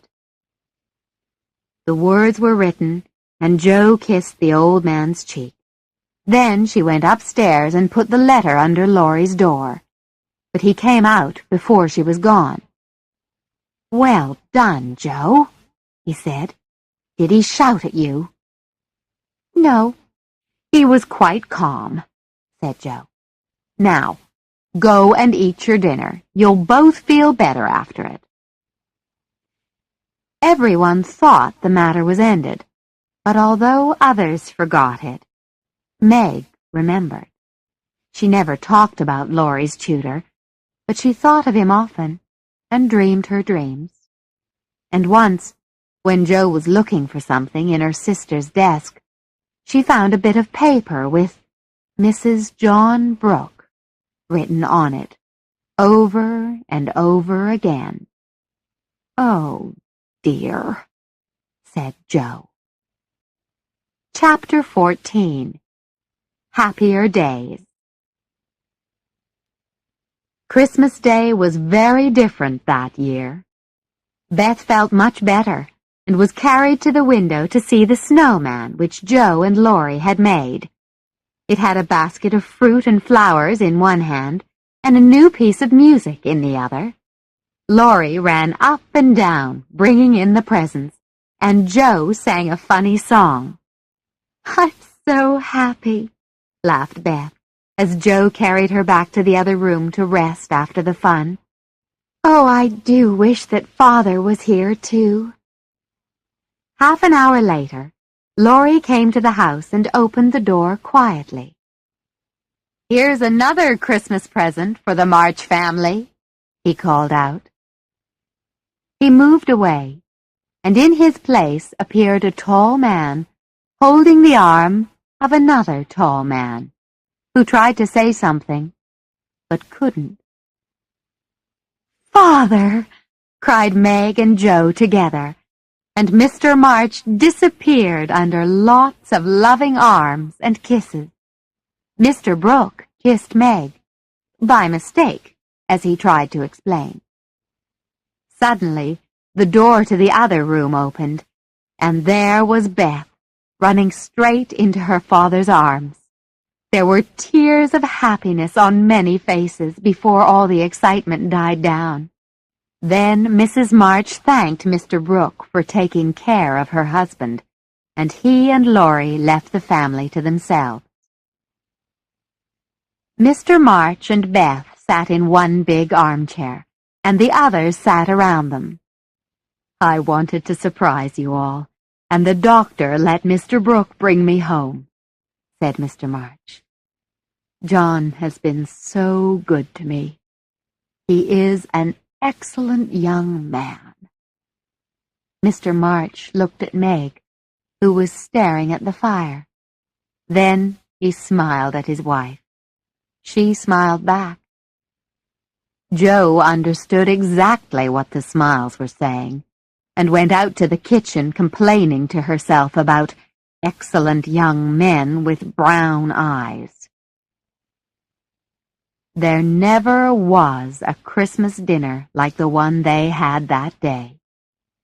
Mr. Lawrence and his grandson ate with them, and so did Mr. Brooke. Joe gave the tutor many black looks and would not speak to him, which amused Laurie. The guests left early, and the happy family sat together around the fire. "A year ago we were complaining about the awful Christmas we expected to have. Do you remember?" said Joe. "It's been quite a good year," said Meg, thinking about Mr. Brooke. "I think it's been a hard one," said Amy. "I'm glad it's over, because we've got Father back," whispered Beth, who was sitting on his knee. "I've discovered several things about you young ladies today," said Mr. March. "Oh, tell us what they are," cried Meg. "Here's one," he said, taking her hand. It had a small burn on the back and 2 or 3 little hard places on the front. "I remember when this hand was white and smooth. It was pretty then, but to me it's much prettier now. I'm proud of this hard-working hand, Meg." "What about Jo?" whispered Beth. "She's tried so hard and has been very, very good to me." He smiled and looked at Jo sitting opposite. "Her hair may be short, but I see a young lady now. Her face is thin and white from worrying, but it has grown gentler. Perhaps I'll miss my wild girl, but I'm sure I'll love the warm-hearted woman who has taken her place." Jo's face was red in the firelight as she listened. "Now, Beth," said Amy. "She's not as shy as she used to be," said her father lovingly, and he held Beth close when he remembered how near they had come to losing her.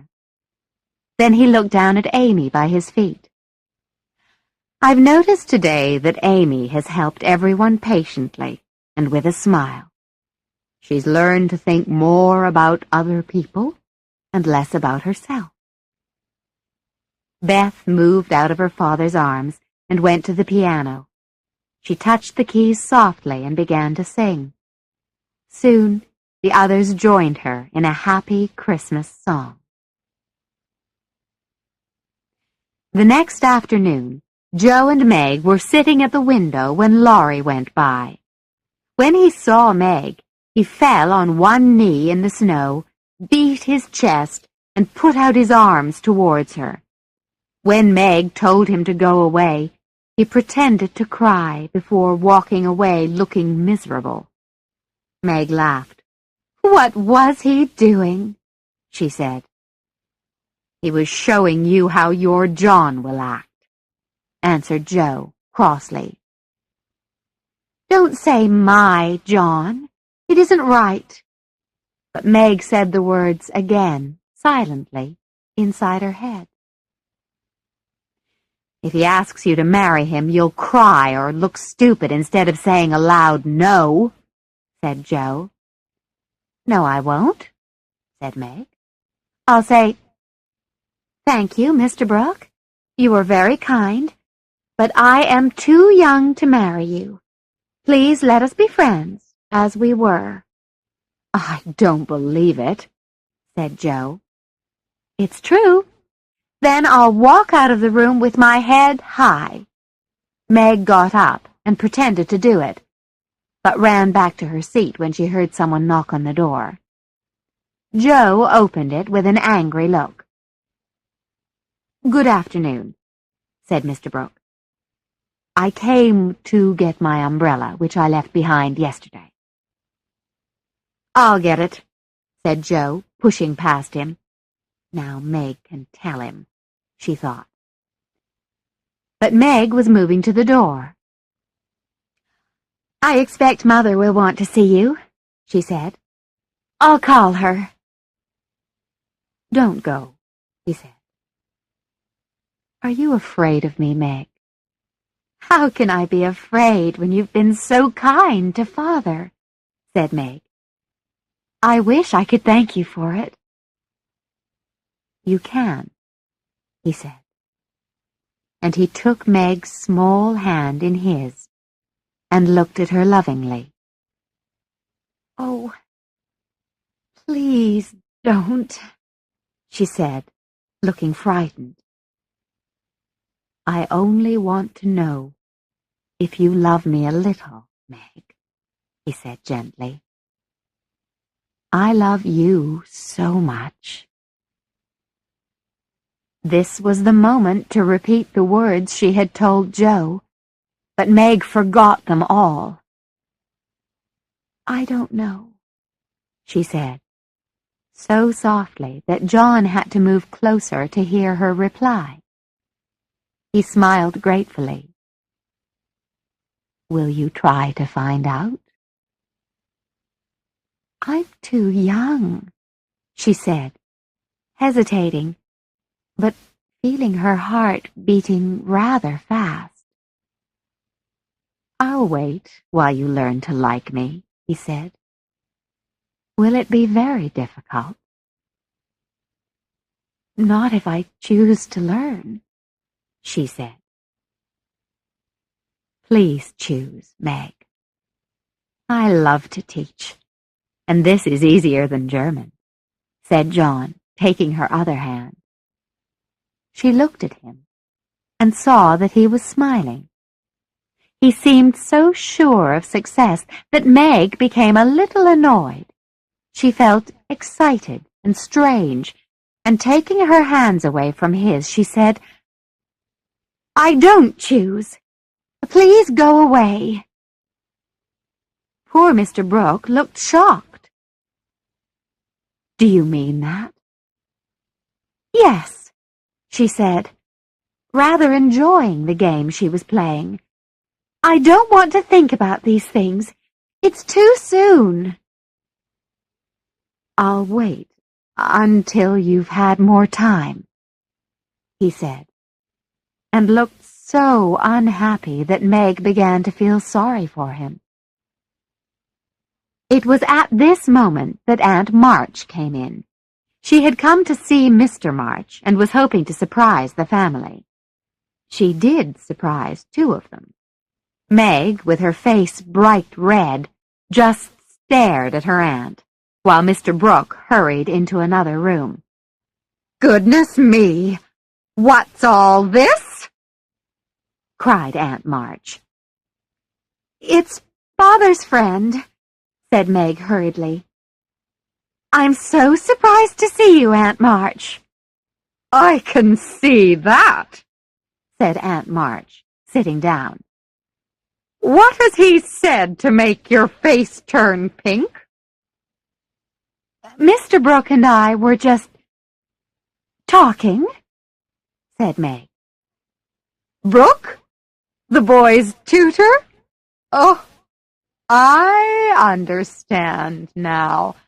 I know all about it because I made Joe tell me.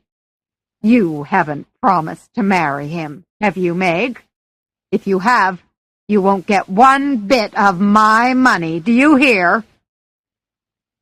It was exactly the wrong thing to say. When Meg was ordered not to marry John Brooke, she immediately decided that she would.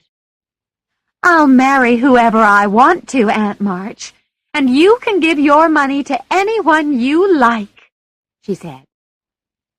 "You'll be sorry," said Aunt March. "Why don't you marry a rich man to help your family?" "Father and Mother like John, although he's poor," said Meg. "Be sensible, Meg," said her aunt. "He knows I have money, and that's why he likes you, I suspect." "Don't say that," said Meg. "My John wouldn't marry for money any more than I would.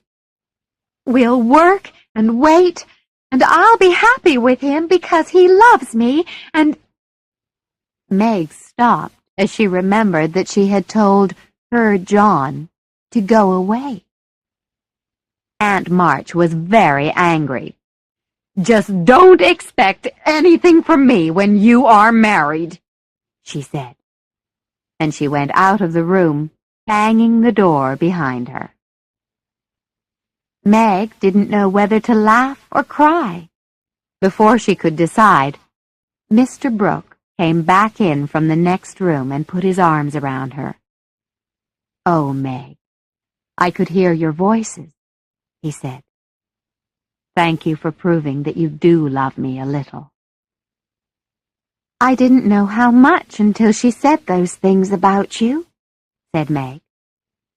"So I can stay and be happy," he said. "Yes, John," she whispered, and hid her face on John's chest. Joe returned and found them like that. Meg jumped and turned round, but John Brooke laughed and kissed the shocked Joe, saying, "Sister Joe, wish us luck?" Joe ran upstairs to find her parents. "Go down quickly," she said. "John Brooke is behaving terribly, and Meg likes it." Mr. and Mrs. March left the room in a hurry, while Joe threw herself on the bed and told the awful news to Beth and Amy. But the little girls thought it was all most interesting and delightful. Nobody knew what was said that afternoon, but a lot of talking was done. The quiet Mr. Brooke managed to persuade his friends that his plans were good and sensible. Then he proudly took Meg in to supper. Everyone looked so happy that Joe tried to look pleased too. After supper, Laurie arrived with some flowers for Mrs. John Brooke. Then he followed Joe into the corner of the room while the others went to welcome old Mr. Lawrence. "What's the matter, Joe?" said Laurie. "You don't look very happy." "Nothing will ever be the same again," said Joe sadly. "I've lost my dearest friend." "You've got me," said Laurie. "I'm not good for much, but I promise I'll always be your friend, Joe." "I know you will," answered Joe gratefully. "Then don't be sad," he said. "I'll be back from college in 3 years' time, and then we'll go abroad or on a nice trip somewhere. Wouldn't that cheer you up?" "Anything can happen in 3 years," said Joe. "That's true," said Laurie. "Don't you wish you knew what was going to happen?" "I don't think so," said Joe. "It may be something sad, and everyone looks so happy now." As she spoke, she looked round the room, and her face brightened at the sight. Father and Mother sat happily together. Amy was drawing a picture of Meg and John, who were looking lovingly at each other. Beth lay on the floor, talking to her old friend, Mr. Lawrence. Joe sat in her favorite chair with a serious, quiet look on her face. Laurie smiled at her in the long mirror that was opposite them both, and Joe smiled back.